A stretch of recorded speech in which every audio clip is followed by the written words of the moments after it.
तर राज्यातल्या सर्व शेतकऱ्याला सांगू इच्छितो, विशेष म्हणजे जालना जिल्ह्यात आहे, जालना जिल्ह्यात आणि भोकरदन तालुक्यामध्ये गारखेडा या भोकरदन परिसरामध्ये या शेतकऱ्याला सांगू इच्छितो की तुम्ही शेतीचे कामे करून घ्या, कारण की राज्यात उद्या 17 तारखेला अंदमान बेटावर मान्सून दस्तक देणार आहे।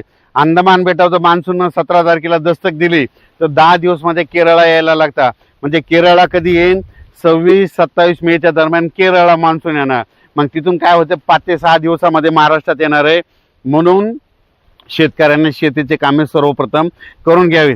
खास करून हे आपण भोकरदनमध्ये जालना जिल्हा आहेत, म्हणून या जालना जिल्ह्यात तिकडं आल्याच्या नंतर सगळीकडे असेच राहणार आहेत। म्हणून ह्या शेतकऱ्याला सांगू इच्छितो की तुम्ही शेतीचे कामे आठवा, कारण की तुमच्याकडं 28 आणि 29 तारखेला मान्सून पूर्व अवकाळी पाऊस येणार आहे आणि ह्या ज्या मिरच्या लावल्या त्यांच्यासाठी जीवदान ठरणार आहे। आणि तुम्हाला सांगतो हे जे वारं चालू आहे ना राज्यामध्ये, आता ही जे वारं असं इतकं जोरात सुरू आहे, 22 तारखेपर्यंत असंच वारंवर राहणार आहे चालू। 23 तारखेच्या नंतर हे वारं बंद होणार आहे। म्हणून हा राज्यातल्या सर्व शेतकऱ्यांनी लक्षात घ्यायचा। राज्यातल्या सर्व शेतकऱ्याला सांगू इच्छितो की तुम्ही काय करा, शेतीचे कामे करून घ्या। मान्सून उद्या म्हणजे 17 तारखेला म्हणजे उद्या सकाळी पहाटे सकाळी अंदमान बेटावर मान्सून दस्तक देणार आहे। मग अंदमान बेटावर मान्सून दस्तक दिल्याच्या नंतर कंप्लीट 10 दिवसाला तो केरळला येतो। मग केरळला आल्याच्या नंतर 5 ते 7 दिवसामध्ये त्याला महाराष्ट्रामध्ये यायला लागतं। केरळला जर 3 दिवस सारखा पाऊस पडला तर तिथं मान्सून आला जाहीर केलं जातं। म्हणून तुम्हाला एक सांगू इच्छितो की शेतकऱ्याला सांगू इच्छितो की तुम्ही काय करा, शेतीचे कामे अगोदर आटपून घ्या, कारण की राज्यात उद्याच्याला म्हणजे 17 मेला मान्सून अंदमान बेटात दस्तक देणार आहे। आणि 2026ला यावर्षी सुरुवातीला थोडाफार पाऊस कमी राहील, जेमतेम राहील, पण यावर्षी पिकाला खूप चांगला पाऊस राहणार आहे। या ज्या वर्षी सुरुवातीला पाऊस कमी पडतो ना त्या वर्षी मात्र परतीचा पाऊस खूप पडतो। म्हणून ही सर्वप्रथम शेतकऱ्यांनी अंदाज लक्षात घ्यायचा। बऱ्याच शेतकऱ्याचे फोन आलेत की आता हे वारं चालू आहे, हे वारं कधी बंद होणार आहे। तर सांगायचं झालं तर परत एकदा सांगतो की हे वारं जवळपास 22 तारखेपर्यंत असं चालू राहणार आहे। 23च्या नंतर हे वारं बंद होणार आहे। म्हणून हा अंदाज शेतकऱ्यांनी लक्षात घ्यायचा। 23च्या नंतर देखील तुम्हाला सांगू इच्छितो राज्यामध्ये म्हणजे ह्या मेच्या शेवटच्या आठवड्यात म्हणजे या मेच्या शेवटच्या आठवड्यात मान्सून पूर्व अवकाळी पाऊस बरसणार आहे, पण हे सगळ्या महाराष्ट्रात पडणार नाही।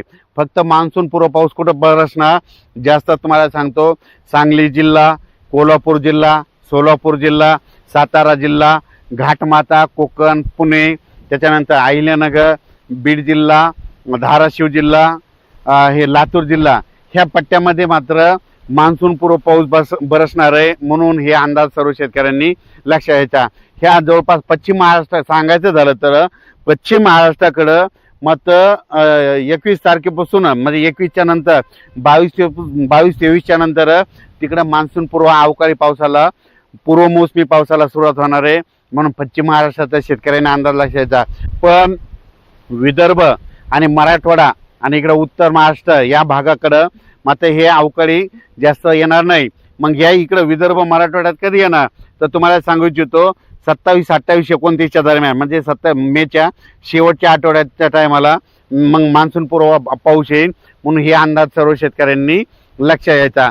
तुम्हाला सांगू इच्छितो सध्या देखील आज देखील म्हणजे सातारा जिल्ह्याकडे देखील, सांगलीकडं, त्याच्यानंतर कोल्हापूरकडं, त्याच्यानंतर कोकणपट्टी, पुणे ह्या परिसरात देखील आज पाऊस पडणार आहे। म्हणून हा अंदाज देखील त्या पट्ट्यातल्या शेतकऱ्यांनी लक्षात घ्यायचा। पण सध्या तरी मान्सून पूर्व पाऊस तुम्हाला एक सांगू इच्छितो पश्चिम महाराष्ट्राकडे त्याचं स्वरूप जास्त राहणार आहे।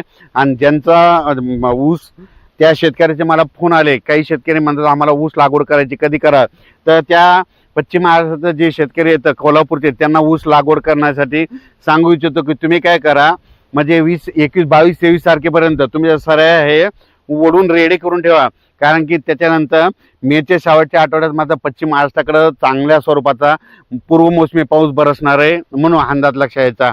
आणि त्याच्यानंतर राज्यात मात्र शेतकऱ्याला परत विनंती करतो की तुम्ही शेतीचे कामं सुरुवातीला आवरा, कारण की 17 मेला अंदमान बेटावर मान्सून दस्तक देणार आहे। तिथून 10 दिवस यायला केरळला लागता। केरळला 26, 27, 28 मे 3 दिवस तिथं केरळला पाऊस पडला, तिथं मान्सूनाला जाहीर करणार आहे। ती देवभूमी आहे, त्या देवभूमीवर जाहीर करणार, मग तिथून तो पुढं प्रवास करणार। पण हे प्रवास करत असताना एखाद्या वेळेस पाऊस एखाद्या शॉर्टकट मार्गाने सुद्धा येऊ शकतो। म्हणून हे अंदाज सर्व शेतकऱ्यांना लक्षात घ्यायचा आणि शेतीचे कामे करून घ्यायची।